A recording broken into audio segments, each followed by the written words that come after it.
Hey everyone, welcome back to EurekaMed.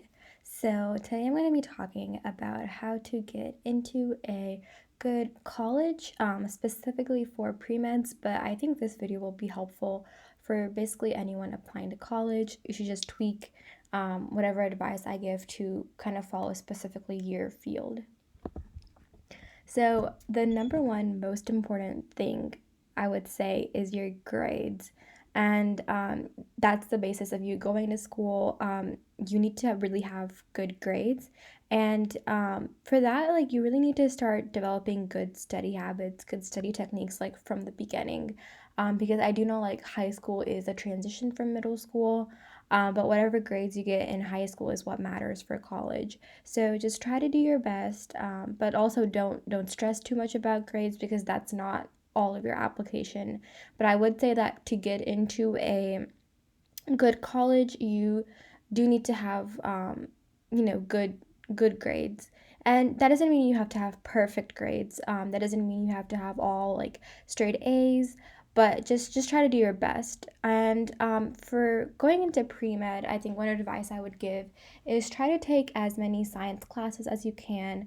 For me, I did not do dual enrollment. I know a lot of people like doing that too. I took a lot of AP science classes, and I took those classes that I was comfortable taking. For me, like off the bat, like I was just not interested in physics as much, and I knew I was probably not as good at physics, so I just took like normal physics. But then for classes that I was interested in, like anatomy, I took honors anatomy, I took AP bio, I took AP chemistry, classes like that. So really take classes you're interested in, but if you do want to go into pre-med, I would definitely want to take those AP science classes. And I know a lot of schools also give extra like points for if you take AP classes. Like I know my school would give me like 7 like points that they would add to my grade. So if I got a 90 in the class, I would actually have a 97. So I mean, taking AP classes has its advantage too. And it also prepares you well for classes you're going to take in college because it's going to be not like directly at that level, but it's a good transition for when you actually have to take college level classes. And so the next important thing I would say is the SAT or ACT, which you all probably know. I think the number one important thing that I wish somebody had told me was to figure out which one to take. For me, like, I'd always thought, like, oh, everybody just takes the SAT, so I'll take the SAT. And I really made the mistake of realizing that the ACT actually worked better for me in terms of like studying for it, and like I was actually just better at that test for some reason.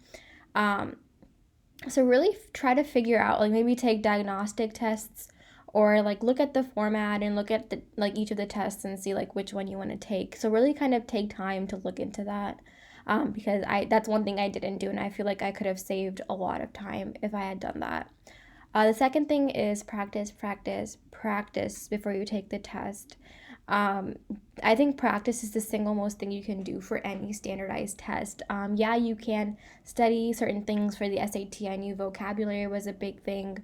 Um, ACT, I guess you can study how to analyze like science or maybe like get familiar with science jargon. But like, to be honest, you just have to practice, and then practice can make perfect if you get a perfect score, but practice really will get you at the level that you want to be at.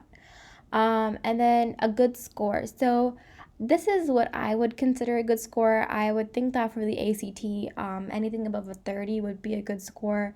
For the SAT, I was kind of iffy on like how high I should put that grade or that like score, but I thought anything above a 1450 would be good. And like honestly, you should like these are probably the like minimum you want to set for yourself. Like you want to, you know, kind of score higher than that. Um, if you want to get into like a really good school, but kind of set this as like the minimum, like, you know, if I get these, and like I would feel confident in applying to colleges.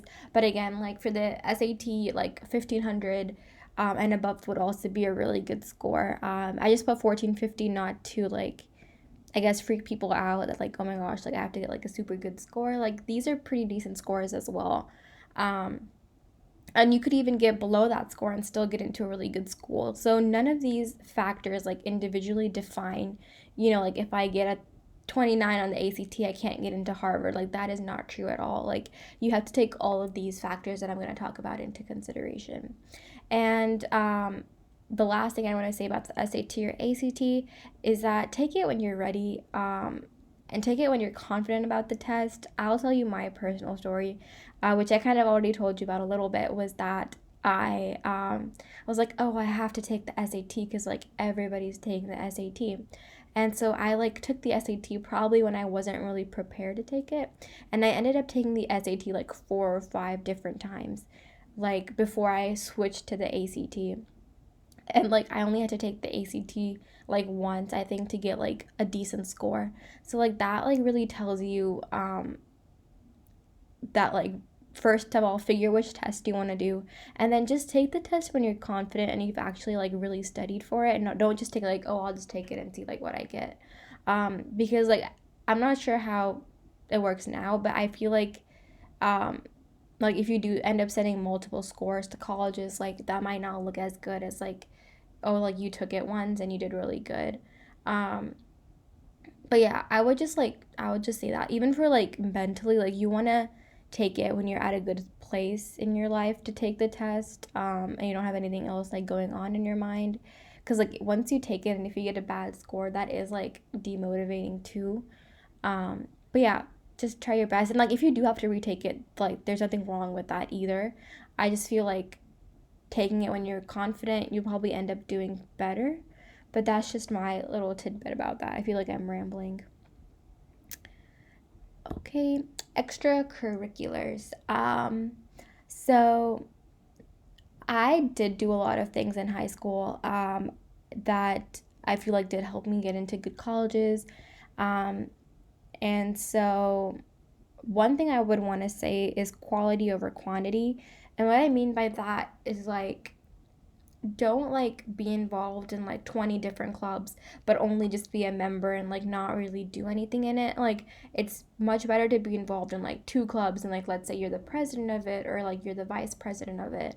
um and also, colleges like to see commitment to things for a long period of time. And they want to see that you've like really done something for that club or organization, or that you've really been involved in that. So like let's say for example, at your school there's a medical society. And so like freshman year you're a member of that society. You take part in, a lot of the activities that they have. You go to the guest speakers, let's say, and then maybe the next year you're secretary, and then the year after that you build your way up to vice president, and then senior year you're president.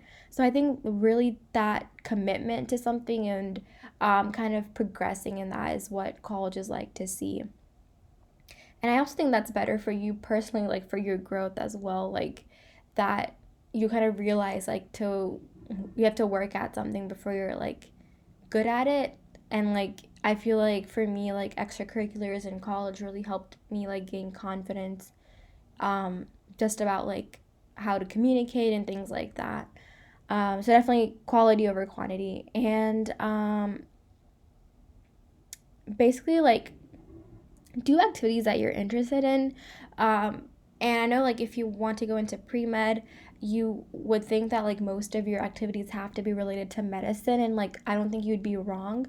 But I also think it's good to have a variety of different things. Like try to have something that, is not related to medicine also. Like maybe you're good at athletics. I personally was in my chorus at school, and I was in it since like middle school. So all of middle school and high school I was in chorus. And so that was something that like was a part of me that, I kept along with me for a lot of years. So I think colleges want to see those type of things, that like, things you're interested in. Also that like you did do some medical related things, um, and that you are committed to a field of medicine. But also that like, you have some sort of personality, like you're not just like a robot. You have, let's say you like cooking, or you like, athletics or something like that. Like you should have a variety of different things going on. And so this slide is specifically for pre-med. I think I touched on some of these things. But like if you know like 100% sure you're a doctor, I think it would be really, really helpful, like off the bat, just starting those opportunities in high school. Like, I don't see why not. And the first thing that I would just want to say is that there are a lot of opportunities out there. You just have to like look for them. So like whether there's like local hospitals in your area, you can volunteer there. Maybe there's some universities you could do like a research program in. There's so many summer programs where they have like teen volunteers, teen researchers. Whether they're, you shadow your primary care physician or shadow a doctor in your area or in a hospital. I feel like those kind of things really add to your resume, but also to your experience. And I think that is really important for your growth as someone who wants to go into the medical field. And it's also fun. And those are, for me, like those activities were pretty fun and interesting. And I enjoyed doing those things. So definitely look for opportunities where, you think that you'll have a good time that are interesting to you. But I think for colleges, like they would really like to see those type of kind of volunteering, research, shadowing. Like, what did you do to kind of explore your interest in medicine? And this is also going to be really helpful, like when applying to medical schools too. Like so, if you start doing it in high school, I feel like it builds your way up in college and then into medical school. And so the application, I was thinking of doing a whole separate video on the whole application process, but this is just a few tips that I had is to start early. I think that one of the like good things about starting early is that you feel like less stressed, you feel less nervous, and also like I'm not sure how true this is, but like I do know that like they just people recommend in general to like send your applications in early rather than later. And I would always recommend doing early action, like if it's possible for your college, just because like that kind of shows that like you are really interested in that school. You took the initiative to apply early.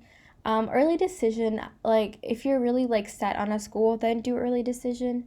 But other than that, like I would just stick with early action and like regular decision. But still, like even if you're doing regular decision, just send in your application as early as you can. I think that's really helpful. And also like in your application, just try to stay as authentic as possible. People just like want to see who you are. They want to get a feel like if you're gonna be a good fit at their school. So like in your essays, just try to be like as original, as authentic you can be, and really try to think about like what in your life, interesting things in your life. Every college has different questions in their secondary application, but even in that like common application essay, like just try to think, what different do you have to offer in your essay compared to just the average person. And that really comes down to like the experiences that you've had, and we're all different people, so we've all had different experiences. And then for a good essay, I would just want to say, please, please, please get it proof, like make sure other people proofread it. I know for me, like I would have family members read it.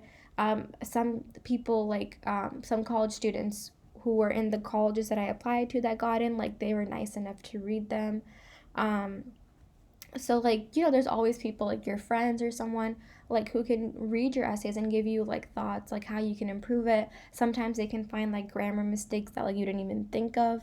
So like it's always a good idea to have someone else read your essay too. And then just try to make your essay as good as you can. There's no like kind of this like this kind of thing that was like, oh, like if you do this, like this is a good essay. Like everybody's is going to be different, but just try to make it like introspective, reflective on like who you are. And just put a lot of effort into it, because your essay is one of the main things that makes up your application. So you really want to make sure it's good. So guys, these are some of my tips for applying to colleges and how to really get into a good pre-med college. None of these, tips, like this is not like if you do all of these things then you're going to get into a good college. These are just some recommendations that from my experience I think would be helpful when applying. And hopefully if you do them, like I hope you guys all get into really good colleges. So yeah. And if you guys have any questions, as always, just put it in the comment box. Any other videos you'd like to see or things that you'd like me to explain, just let me know.